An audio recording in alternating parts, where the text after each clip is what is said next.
Now for the top story tonight, as you may know, Fox News has hired Governor Sarah Palin to do news analysis.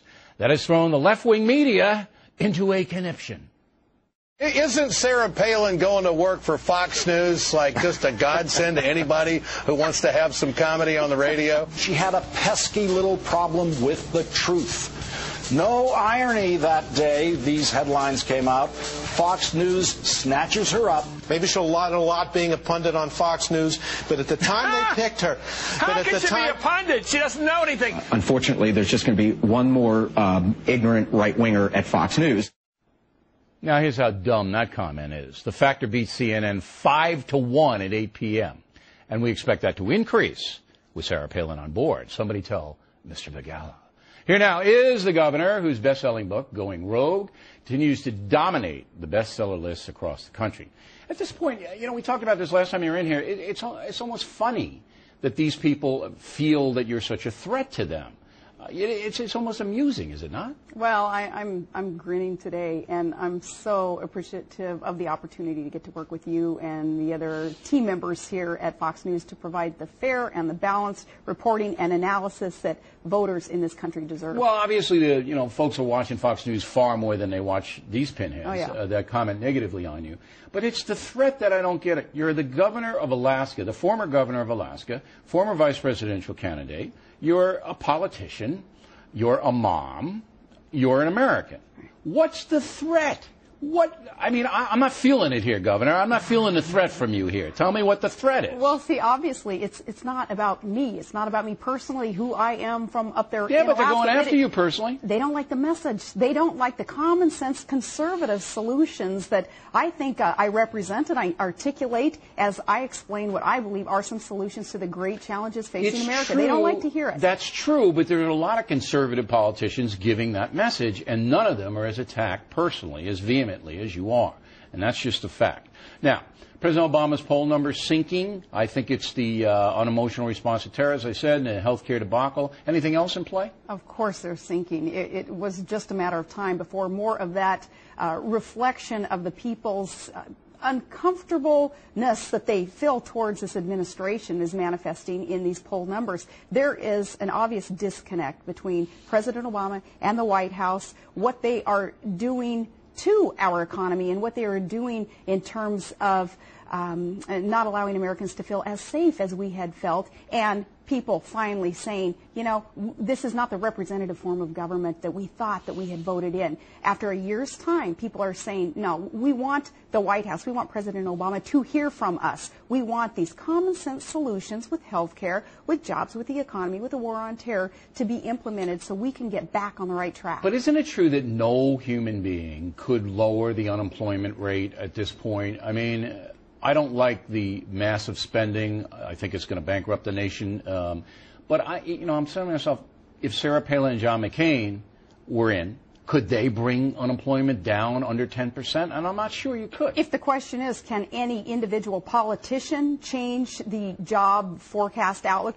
No, but what government can do is get out of the way of the private sector being able to seize opportunities to grow and to thrive and prosper and hire more people. You do that, a politician, a policy does that by reducing taxes on the job creators, by getting government out of the way of the private sector.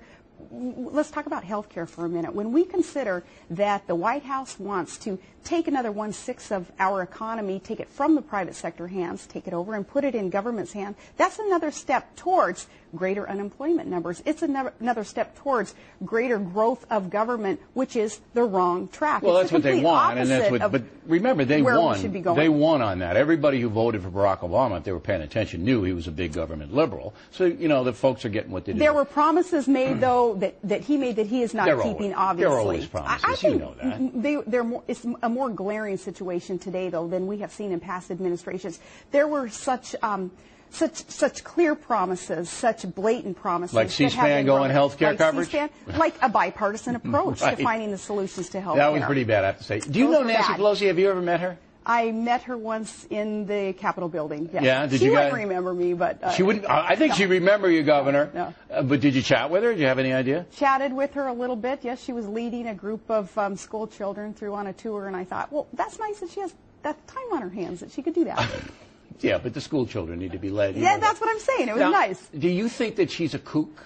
I think that she, too, is quite disconnected from what her constituents, too, are telling her. And constituents all over this country. But she's a San Francisco liberal, but do you think she's actually crazy? I doubt that her San Francisco constituents even are enamored with her policies and with the guidance that she is providing this country today. Is she further to the left, in your opinion, than Barack Obama? Perhaps so, yes. Yeah? Yes. All right. Now, Harry Reid gets in trouble with the Negro dialect remark and the light skin color. What would you say? I'm Harry Reid, okay? And say no. I'm not going to say that. No. Say what would you say to me? Well, obviously, you can't defend those comments. But he's sorry. He's sorry. Is that enough? Well, he says he's sorry. That way of thinking is quite foreign to, I think, most Americans today. I come from. Do you think it was a racist statement? I come from a very diverse state. My family is diverse. I'm married to an Alaska Native. A lot of us don't think along those lines that somebody's skin tone would be criteria for a qualification for the presidency. So his thinking and his articulating of that thought is quite perplexing, is quite unfortunate, and do you think it was unacceptable. Racist? I don't believe that he's a racist, but I don't believe that Trent Lott was a racist either. And that double we did that standard, last night, right. I know, and that double standard and that hypocrisy is another reason why so many Americans are quite disgusted with the political games that are played really on both sides of the aisle, but in this case on the left wing, what they are playing with this game of racism and kind of letting Harry Reid's comments slide, but having crucified Trent Lott for essentially along the same lines. Last time you were here, I asked you about Iran, and that's coming down the pike now real fast. I mean, this is this underreported story. We're keeping a very close eye on it. But in the next few weeks, Barack Obama's going to have to do something with Iran. Yeah, he is. What would you do? Well, the time for talking about sanctions, I think we've passed that. Even the last couple of weeks, we have passed that. And we need to follow through on those financial terms that are favoring some Iranian businesses and Iranian But you figure regimes. that they're doing that, right? No, I don't think that they are doing it, or we perhaps would you attack them? Would you let Israel attack them? I think that we can still head in that direction of the financial sanctions and the sanctions on petroleum right, so you haven't changed your opinion? projects. No, I haven't changed my opinion, except to say we've talked about it enough. You and I talked about it. Yeah, we talked about it last time you were here. Those weeks ago, and there has been no change except for change for the worse. So no, now the time for talking, that's enough. We want to make sure that we and our allies are following through now on those threats of sanctions. If they don't do it, though, should we attack? If the Iranians don't stop their nuclear program, should we attack? I think that obviously we need to adhere to those sanctions, those threats that we have. So you're not ready to say we got to get them if they don't? An attack, a military attack, needs to be our very, very last right, but option. it's coming down. It's getting close. Yeah. The Israelis are getting very, very close. Well, right. What I would like to see the Obama administration do, though, is convince Americans that they would be willing to do anything that needs to be done to protect America and her allies, to protect Israel. Them. Absolutely. Okay. And we want to know that. We're going to have more with the governor in a moment.